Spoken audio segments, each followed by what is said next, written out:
Hello, amazing, beautiful people, and welcome to episode 1 of Relational Intelligence. And today I'm going to talk about the power within, where we get our real intrinsic motivation from, but also our meaning to life. And I'm going to tell you a little bit of a story because actually it has been a bit of a massive couple of weeks. I basically had a large cyst that was discovered in my ovary a couple of years ago. My mum had ovarian cysts and had cancer back in the day. So this has been monitored by the medical staff within the hospital system that we have here in New Zealand for the last couple of years. But a few months ago, it was decided because of the size and the movement and it not going away, that actually it was probably best to have it removed. So we decided to get rid of both ovaries, both tubes, and all of what was going on, or just the one at that point in time, cyst, at the same time. While there is always a risk to surgery, I have to say that I have never been so at peace or felt so restful in all my life. I actually look forward to the surgery and to what God was up to, as I knew there was more to this than met my eye, but also more than I could currently see. And it was all going to be for good. That is a massive shift from where I was 10 years ago when I went in for a much less major surgery. And I was actually really lonely and really miserable. But I haven't had so much fun in years. All of my one-on-one clients have graduated prior to my operation. So God had taken care of my business and taken it right down to the bare minimum ahead of time so that I could cope with what was coming. I had been quietly encouraging and sharing words of wisdom and knowledge with those that are in my life day to day. And now I had the opportunity to witness and bless complete strangers with sincere words of encouragement, knowledge, wisdom, insight, and empowerment. It was such a joy to physically see and hear the stress and anxiety just removed, just get shifted and exchanged for love and peace in every single interaction I had with all of the medical staff. Being able to bless others by just being me was an absolute joy. I didn't and couldn't do anything for anyone. I was, either under the anesthetic or I was bedbound. It wasn't what it was. But what I could do was love on them. And that was absolute gold. 3 days after my operation, I actually had a T.I.A, which is a low-grade stroke. That has really slowed me down. But here I am standing less than 2 weeks later, in fact, less than 10 days later after that stroke, and I'm here. Once again, I had then no fear, no worry, and no stress. I know that my God has got this and he's got me. I know that whatever comes against me isn't to take me out, but it's to step me up and take me to the next level. Bring it on, I say. The journey of adventure began with 6 hours, literally with a T.I.A, with 6 hours at ED, umpteen scans, ECGs, and visits to the GP, blood tests, etc. And that is continuing today because we haven't got to the bottom of it yet. But I'm listening to my body. I'm taking on the advice of those who've got wisdom and insight, the medical professionals, the GP, and my dear friend who's an occupational therapist that specializes in head injuries and strokes. And I'm on the mend. So why am I sharing all of this with you? Because it's about relational intelligence, relational engagement, and it starts with ourselves. And in this case, it started with me. I have a choice in every moment to choose a spirit of fear or a spirit of love, power, and sound mind. Guess which one I chose? I realized on this journey that while I have a deep relationship with God, Jesus, and the Holy Spirit, who have been with me, guiding me through the whole process, not many people have this experience, and yet the same peace, love, and joy is available, and the same relationship is available to every single one of us if we choose it, if we ask for it, if we look for it. Life is a choice. Love is a choice. And to have a relationship with God is a choice. But we can only make that choice if we are aware of the options. I have lived most of my life without a relationship with God, Jesus, and the Holy Spirit. I was stressed, trying to prove my worth, burnt out, felt like a failure most of the time. I was lost and I was lonely. I had heaps of friends. I had an amazing life, but it was empty. And since leaning in and wanting to know more, I have found complete peace and rest in all circumstances. And I'm thriving in all areas of my life. This week, I went to 2 funerals and a wedding. Sounds a little bit like movies. 2 of these events were filled with love, joy, celebration, and life. Both of those particular events were held in church with people who loved and honored God. They were filled with love, laughter, peace, freshness, new life, new beginnings.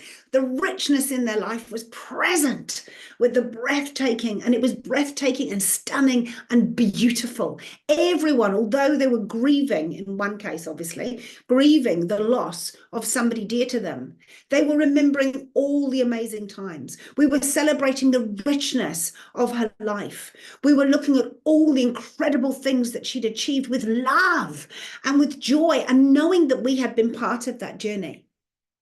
The other event I went to was extremely sad.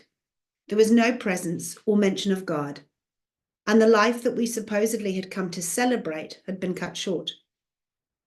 I witnessed each person feeling lonely, isolated, and at a real loss. Life without faith really is meaningless.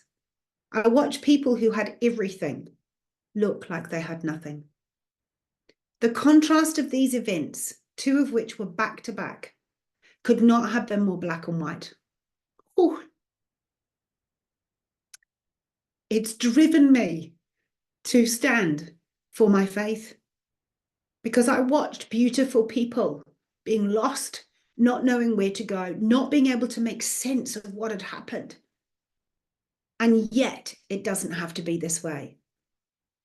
Those sharing stories of love and joy, remembering and honoring the lady who had lived a fulfilling life right to the end, pouring out to the last moment, verses of which was one of the funerals that I went to, actually, it was a memorial I went to, was just pumping with energy, pumping with love, pumping with joy.